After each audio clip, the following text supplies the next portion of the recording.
कथा भगवान विष्णु का कार्तिक माह में पूजन और दान के लाभ। जैसा मैं नीतू पंडित यूट्यूब चैनल पर आप सबका स्वागत करती हूँ। इस कथा का वर्णन स्कंद पुराण में मिलता है। कहते हैं कि केवल ईश्वर की स्थापना करने से कुछ नहीं होता है, विधिवत पूजन करनी पड़ती है। यही नहीं, दान वगैरह भी करना पड़ता है। यहाँ तक कि पंडितों को अच्छा और उचित दान देना चाहिए, उसमें कंजूसी नहीं करनी चाहिए। कहते हैं कि पंडित ईश्वर के समीप होते हैं और जब भी आप उनको दान देते हैं तो परमेश्वर स्वतः ही खुश हो जाते हैं। इसलिए अच्छा दान अवश्य करते रहना चाहिए। यही नहीं, मृत्योपरांत यानी मरने के उपरांत जब आपकी आत्मा विचरण करती है तो आपके अच्छे कर्म यानी कि दान, पुण्य, धन का दान, अन्न का दान और वस्त्र का दान करने पर, भूमि दान वगैरह करने पर आपको परलोक में यानी कि दूसरे लोक में जब आपकी आत्मा पहुंचती है तो उन सुखों का भोग करती है। यानी आपने जो दिया है वही पुनः आपको 4 गुना अधिक होकर ईश्वर लौटाते हैं और यह चीज़ आपको पुनः वापस मिल जाती है। इसलिए इस पृथ्वी पर जब जन्म लिया है तो अच्छा दान अवश्य करना चाहिए। अच्छे कर्म के साथ साथ अच्छा दान भी आवश्यक होता है ताकि आप उन दानों में अपने आप को आने वाले जीवन के लिए तत्पर कर सकें। जब मनुष्य अच्छा कर्म करता है तो उसे नया जन्म लेना पड़ता है और उस सुख को भोगने के लिए पृथ्वी पर पुनः वापस लौटता है। जरूरी नहीं है कि आप इन चीज़ों को स्वर्ग में ही भोगें, पृथ्वी पर पुनः आकर भी धनवान संपत्तिवान बना जा सकता है। तो ये आपके अच्छे कर्म हैं। तो आज की कथा आरंभ करते हैं। नारायणम नमस्कृत्यम नरम चैव नरोत्तमम देवीं सरस्वतीं चैव ततो जय मुदीरयेत। भगवान नारायण नरश्रेष्ठ नर तथा सरस्वती देवी को नमस्कार करके जय स्वरूप इतिहास पुराण का पाठ अवश्य करना चाहिए। जब तक भगवान विष्णु का नाम न लो तब तक आपकी पूजा न तो आरंभ हो सकती है और ना ही समाप्त। कारण यह है कि भगवान विष्णु ही कारणों के कारण हैं। तो ऋषिगण कहते हैं, हे सूत जी, हम लोग कार्तिक मास का माहात्म्य सुनना चाहते हैं। तो सूत जी कहते हैं, ऋषियों, तुमने मुझसे जो प्रश्न किया है उसी को ब्रह्मपुत्र नारद जी ने जगत गुरु ब्रह्मा से इस प्रकार पूछा था। हे पितामह, मासों में सबसे श्रेष्ठ मास, देवताओं में सर्वोत्तम देवता और तीर्थों में विशिष्ट तीर्थ कौन सा है, यह हमें बताइए। तो ब्रह्मा जी कहते हैं, मासों में कार्तिक मास, देवताओं में भगवान विष्णु और तीर्थों में नारायण तीर्थ यानी बद्रिकाश्रम श्रेष्ठ है। ये तीनों कलयुग में अत्यंत दुर्लभ है। इतना कहकर ब्रह्मा जी ने भगवान राधा कृष्ण का स्मरण किया और पुनः नारद जी से कहा, बेटा, तुमने समस्त लोगों का उद्धार करने के लिए यह बहुत अच्छा प्रश्न किया है। मैं कार्तिक का माहात्म्य कहता हूँ। कार्तिक मास भगवान विष्णु को सदा ही प्रिय है। कार्तिक में भगवान विष्णु के उद्देश्य से जो कुछ पुण्य किया जाता है उसका नाश मैं नहीं देखता। नारद, यह मनुष्य योनि दुर्लभ है। इसे पाकर मनुष्य अपने को इस प्रकार रखे कि उसे पुनः नीचे न गिरना पड़े। कार्तिक सब मासों में उत्तम है। यह पुण्यमय वस्तुओं में सबसे अधिक पुण्यतम और पावन पदार्थों में सबसे अधिक पावन है। इस महीने में 33 देवता मनुष्य के सन्निकट हो जाते हैं और उसमें किए हुए स्नान, दान, भोजन, व्रत, तिल, धेनु, सुवर्ण, रजत, भूमि, वस्त्र आदि के दोनों दानों को विधि पूर्वक ग्रहण करते हैं। कार्तिक में जो कुछ दिया जाता है, जो भी तप किया जाता है, उसे सर्वशक्तिमान भगवान विष्णु ने अक्षय फल देने वाला बतलाया है। भगवान विष्णु के उद्देश्य से मनुष्य कार्तिक में जो कुछ दान देता है उसे वह अक्षय रूप में प्राप्त करता है। उस समय अन्न दान का महत्व अधिक है, उससे पापों का सर्वथा नाश हो जाता है। जो कार्तिक मास प्राप्त हुआ देख पराये अन्न को सर्वथा त्याग देता है वह अति कृच्छ यज्ञ का फल प्राप्त करता है। यानी कि कार्तिक मास में दूसरों के धन को कपटी से न देखना, उसे हड़पने की कोशिश न करना। सतयुग के समान कोई युग नहीं है, वेदों के समान कोई शास्त्र नहीं है और गंगा जी के समान दूसरा कोई तीर्थ नहीं है। इसी प्रकार अन्न दान के सदृश दूसरा कोई दान नहीं है।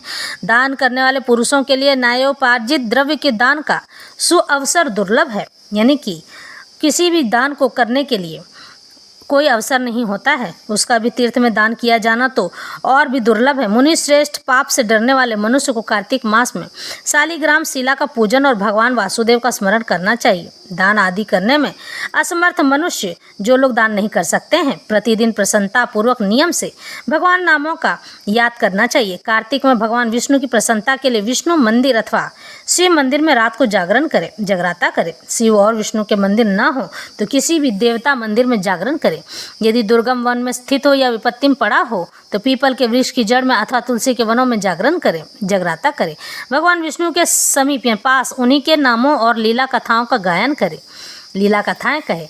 यदि आपत्ति में विपत्ति में पड़ा हुआ मनुष्य कहीं अधिक जल न पाए अथवा रोगी होने के कारण जल से स्नान न कर सके तो भगवान के नाम से मार्जन मात्र कर लेने से, यानी कि उन्हें याद कर लेने से, व्रत में स्थित हुआ पुरुष यदि उद्यापन की विधि करने में असमर्थ हो तो व्रत की समाप्ति के बाद उसकी पूर्णता के लिए केवल ब्राह्मणों को भोजन कराए। जो स्वयं दीपदान करने में असमर्थ हो वह दूसरों के बुझे हुए दीपक को जला दे अथवा हवा आदि से यत्नपूर्वक उसकी रक्षा करे। भगवान विष्णु की पूजा न हो सकने पर तुलसी अथवा आंवले का भगवत बुद्धि से पूजन करे। मन ही मन भगवान विष्णु के नामों का निरंतर जाप कीर्तन करता रहे। गुरु के आदेश देने पर उनके वचन का कभी उल्लंघन न करे। यदि अपने ऊपर दुख आदि आ पड़े तो गुरु की शरण में जाए। गुरु की प्रसन्नता के लिए मनुष्य सब कुछ प्राप्त कर लेता है। परम बुद्धिमान कपिल और महातपस्वी सुमति भी अपने गुरु गौतम की सेवा से अमृत को प्राप्त हो गए थे। इसलिए विष्णु भक्त पुरुष कार्तिक में सब प्रकार से प्रयत्न करके गुरु की सेवा करे। ऐसा करने से उसे मोक्ष की प्राप्ति होती है।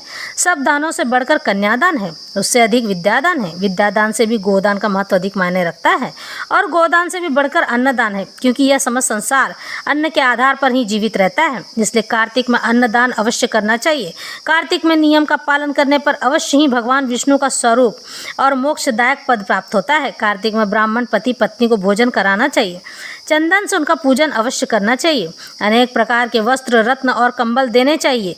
ओढ़ने के साथ ही रुई, दार, बिछावन, जूता और छाता भी दान करने चाहिए। कार्तिक में भूमि पर शयन करने वाला मनुष्य युग युग के पापों का नाश कर डालता है। जो कार्तिक मास में भगवान विष्णु के आगे अरुणोदय काल में जागरण करता है और नदी में स्नान, भगवान विष्णु की कथा का श्रवण, वैष्णवों का दर्शन तथा नित्य प्रति भगवान विष्णु का पूजन करता है, उसके पितरों का नरक से उद्धार हो जाता है। अहो, जिन लोगों ने भक्तिपूर्वक भगवान विष्णु का पूजन नहीं किया वे इस कलयुग की कंदरा में गिर कर नष्ट हो गए, लुट गए। जो मनुष्य कमल के एक फूल से देवताओं के स्वामी भगवान कमलापति की पूजा करता है वह करोड़ों जन्मों के पापों को नाश कर डालता है।